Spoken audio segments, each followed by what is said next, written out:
Hello, नमस्कार दोस्तों। साक्षी study point में मैं अवनीश कुमार शुक्ला एक बार फिर से आप सभी का स्वागत करता हूं।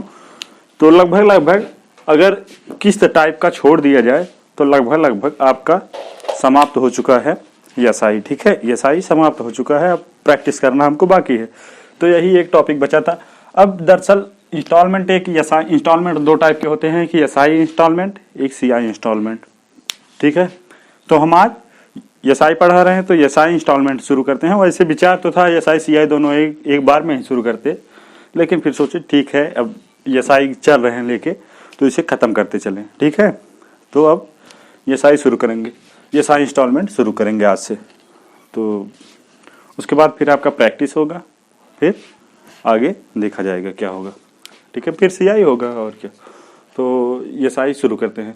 तो इंस्टॉलमेंट एक्चुअली होता क्या है, देखिए जैसे जब हम कोई वस्तु खरीदते हैं, जब हमारी हैसियत ना हो उसे प्रॉपर चुकाने में, एकाएक चुकाने में, ठीक है, जब हम ना चुका सके पूरा उसका प्राइस एक ही बार में, तो हम उसे किस्त दर किस्त यानी टुकड़ों में चुकाते हैं। ठीक है, किसी चीज का कोई भी सामान हमने खरीद लिया है तो अगर हमको इसका प्राइस मान लीजिए 1000 है, बट हमारे पास 1000 रुपया इतना है नहीं इकट्ठे। ठीक है, और हम जानते हैं कभी इकट्ठा होगा भी नहीं।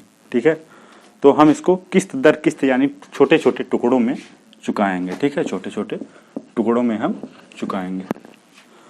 तो इसमें भी दो मेथड आते हैं। एक तो वैसे ही डायरेक्ट मतलब इंस्टॉलमेंट पर ही होता है, और एक होता है कि कुछ सामान खरीदने के बाद जैसे 1000 का सामान है, 200 हम डाउन पेमेंट कर दिए। डाउन पेमेंट यानी शुरुआती मतलब तुरंत ही चुका दिए। ठीक है, खरीदने के साथ ही उनको 200 रुपये दे दिए।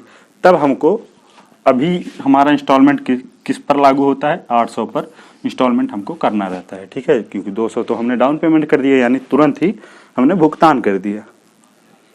तो अब इंस्टॉलमेंट का कॉन्सेप्ट समझते हैं। ठीक है, इंस्टॉलमेंट का कॉन्सेप्ट समझते हैं विद द एग्जाम्पल।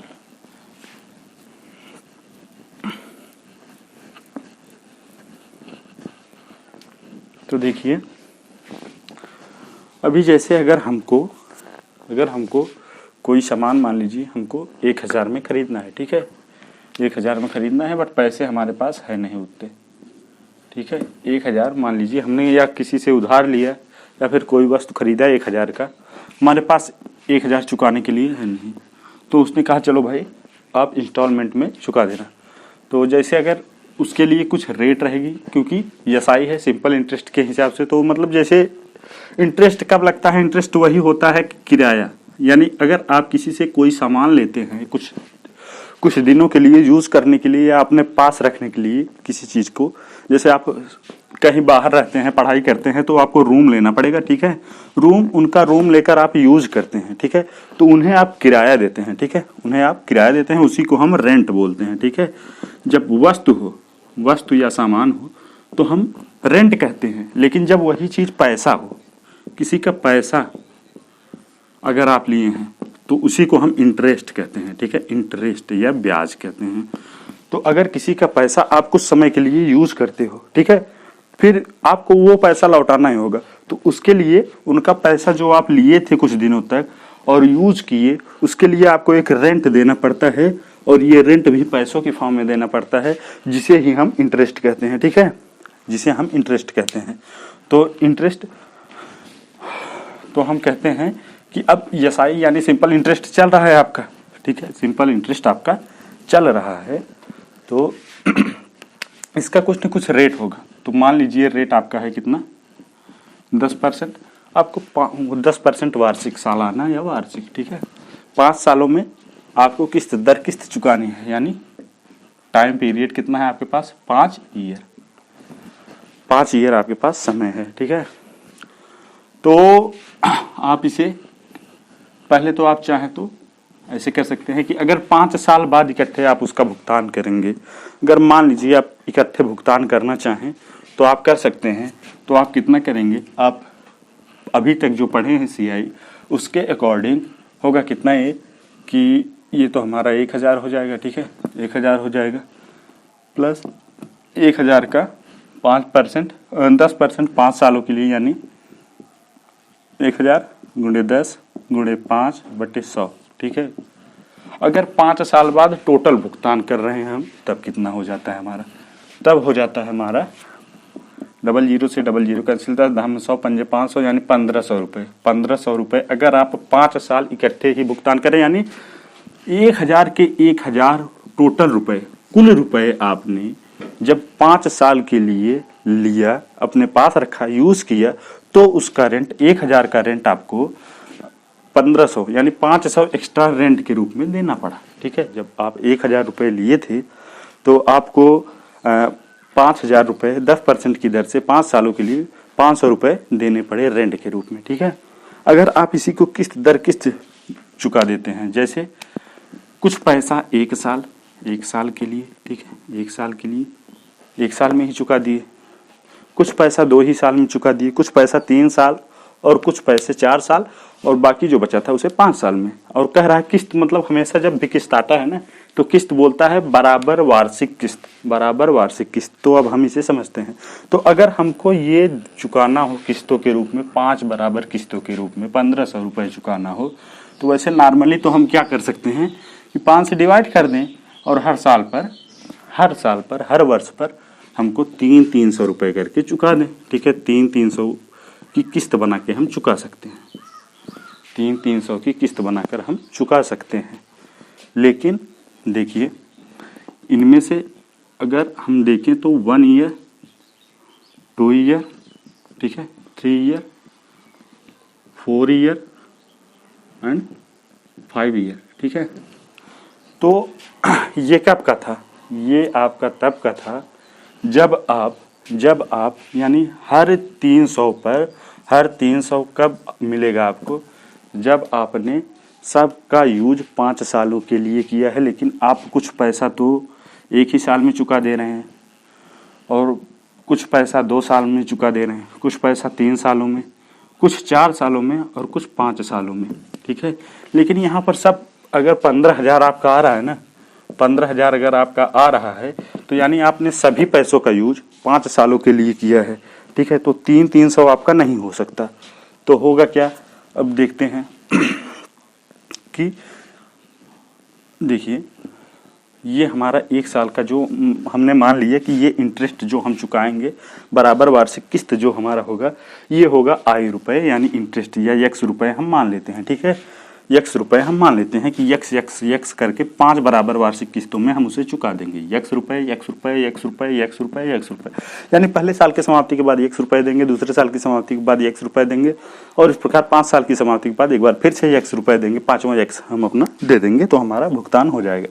लेकिन अभी कुछ बचा है, क्योंकि इसमें जब कह रहे हैं तो ये जो आपका चुका रहे हैं ना, ये सब 5 सालों बाद चुका रहे हैं। 5 साल के पहले आपको एक पैसा, एक अठन्नी, एक आना नहीं दिया, मतलब देना पड़ रहा है। ठीक है, लेकिन इसमें तो आप 4 साल का बचा रहे हैं। ठीक है, इसमें आप 4 साल पहले ही दे रहे हैं, इसमें आप 3 साल पहले ही दे रहे हैं। ठीक है, इसमें आप 2 साल पहले दे रहे हैं और इसमें आप 1 साल पहले ही दे रहे हैं।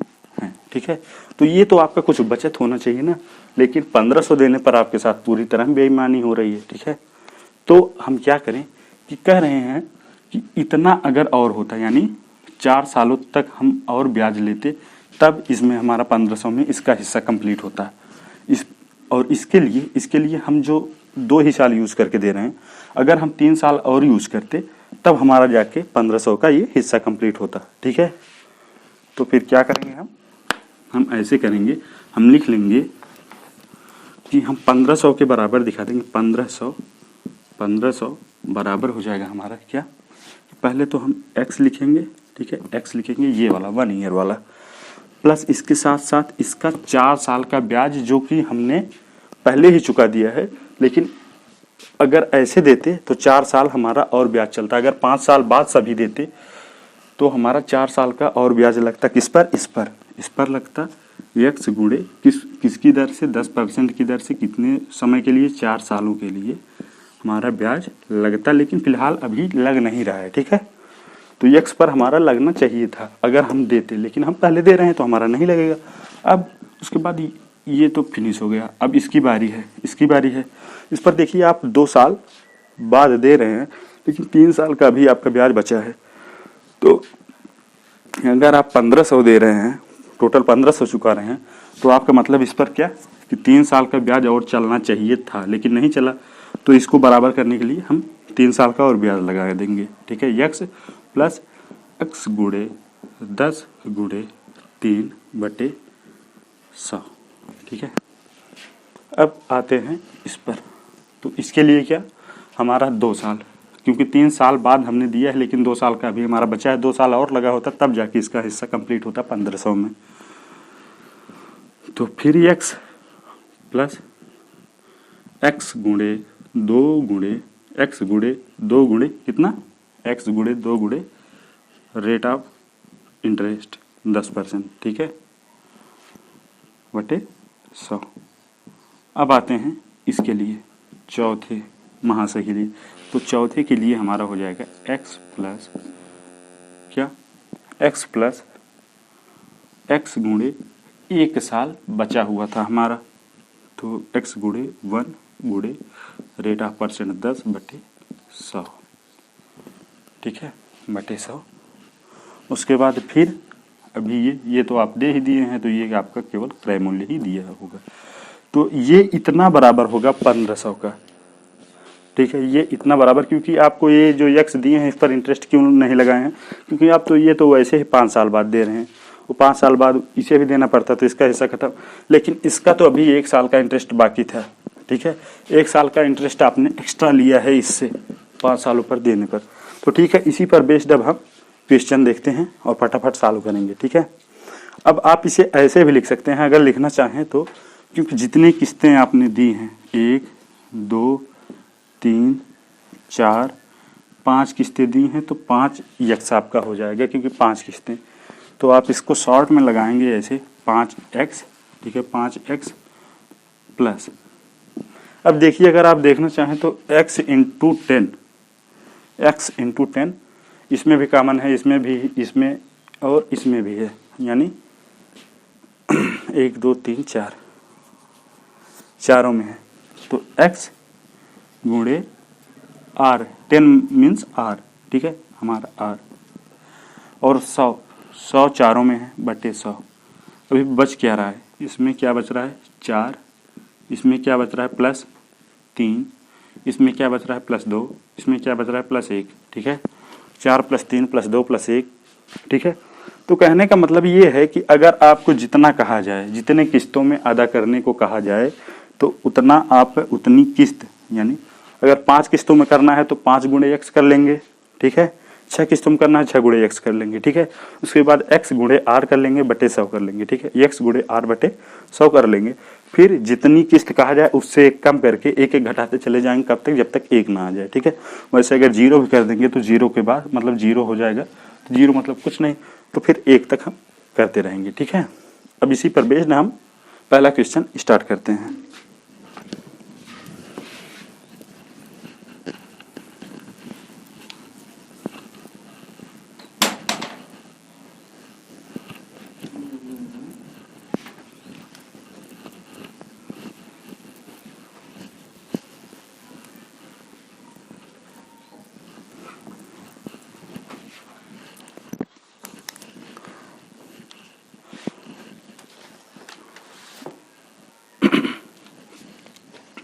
तो क्वेश्चन है हमारा कि 3 वर्षों में दे 1092 रुपये, 3 वर्षों में दे 1092 रुपये, 1092 रुपये टोटल हमको 3 वर्षों के बाद चुकाना है, अगर हम एक भी पैसा बीच में ना चुकाएं तो। ठीक है, 1092 रुपये, ये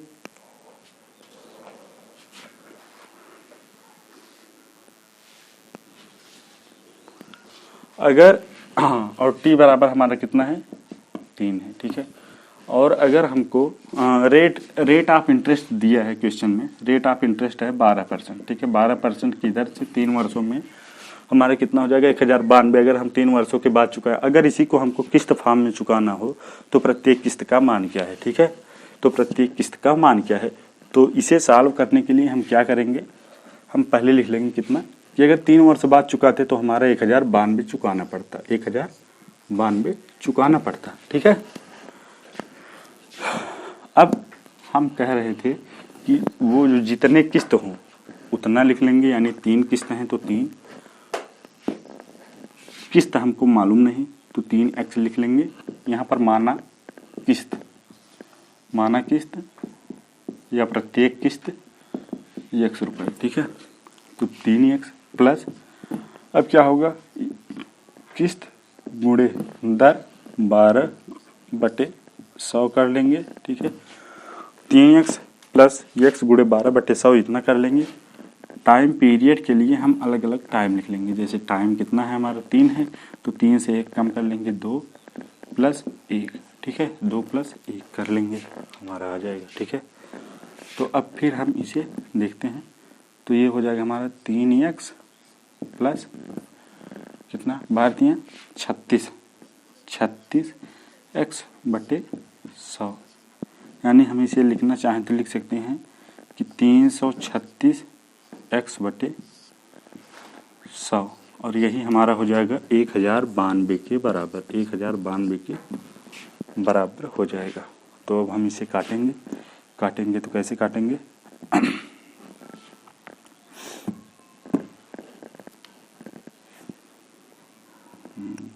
9 2 11 12, तो 3 से पहले काट लेते हैं।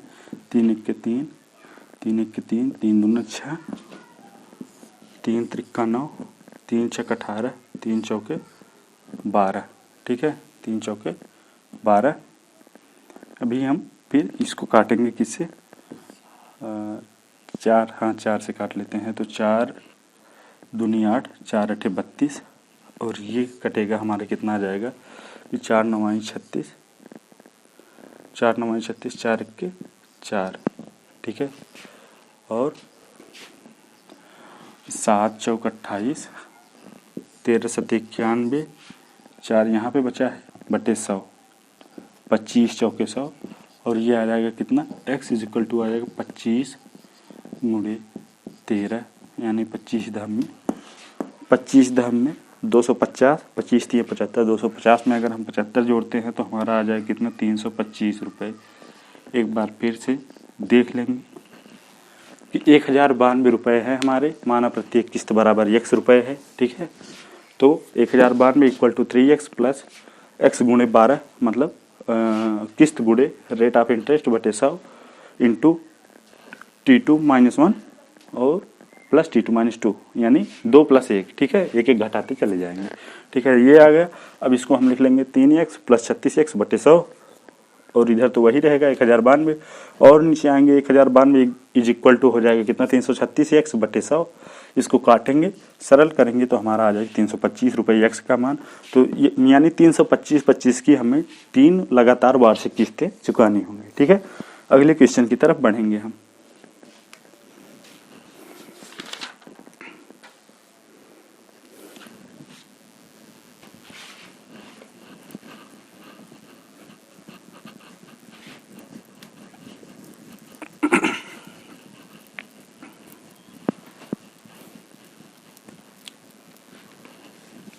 अगला क्वेश्चन है हमारा कि 3052 रुपये, कितना,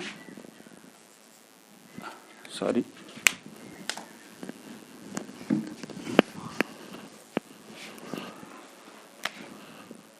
3052 रुपये को 4 वार्षिक किस्तों में देना है, यानी T = 4, यानी 4 वार्षिक किस्तों में देना है। रेट ऑफ इंटरेस्ट है हमारा 6% वार्षिक @6%, ठीक है। तो अब हमको प्रत्येक किस्त का मान निकालना है, निकालेंगे कैसे कि 3052 तो इधर लिख देंगे, 3052 = हो जाएगा 4 है, यानी 4 वर्षों के लिए है, तो हम 4 × x, क्योंकि प्रत्येक किस्त हम मान चुके हैं क्या कि x रुपये, वो कहने की ज़रूरत नहीं। अच्छा, ये XY से अगर प्रॉब्लम होती है तो देखिए मानने के लिए कुछ तो चाहिए, मतलब जैसे कि हम किससे डिनोट करें इसको, आपको कैसे समझाएं कि यही हमारा वार्षिक किस्त है। वार्षिक किस्त को रिप्रेजेंट करने वाला यहाँ पर दिखाने वाला कि नहीं सर जी मैं ही हूँ वार्षिक किस्त, ठीक है, तो उसे किससे रिप्रेजेंट करें, इसलिए एक्स वाई से डरना बिल्कुल नहीं चाहिए, ठीक है। तो 4x प्लस यहाँ पे हमारा प्रत्येक किस्त उस पर रेट 6 का बटे 100 4 वर्षों के लिए है, तो हम यहाँ पे कॉमन कर लेंगे 3 प्लस 2 प्लस 1 यानी 3 2 5 1 6, यानी मोटे तौर पर अगर कहा जाए तो यहाँ पर हो जाए कितना 6, यहाँ पे आ जाएगा 6 चाहक 36, ठीक है, 36x और 100 चौके 400, तो यानी 436x इज इक्वल बटे 100 इज इक्वल टू कितना हो जाएगा 3052 हो जाएंगे आपके, ठीक है, 3052 हो जाएगा। अब इसको अगर आप काटना चाहते हो तो पहले 4 से काट लीजिए, 4 1 के 4 0 9 109x, इधर काटेंगे 4 7 28, ठीक है, 2 बचा, 4 6 24, कितना बचा 1 4 3 12, ठीक है। अब अगर आप देख पा रहे होंगे तो 109 सत्ते 763, क्योंकि 9 7 63 और 1 सत्ते 7, तो यहाँ पे आ जाएगा 7, तो x की वैल्यू आपकी निकल के आएगी कितनी 7 गुणे 100 यानी 700 रुपये, 700 रुपये। तो बस आज के लिए इतना ही। अब संभवतः एक आध क्वेश्चन कल इस टाइप का होगा, उसके बाद फिर हम प्रैक्टिस अपना शुरू करेंगे, ठीक है। धन्यवाद।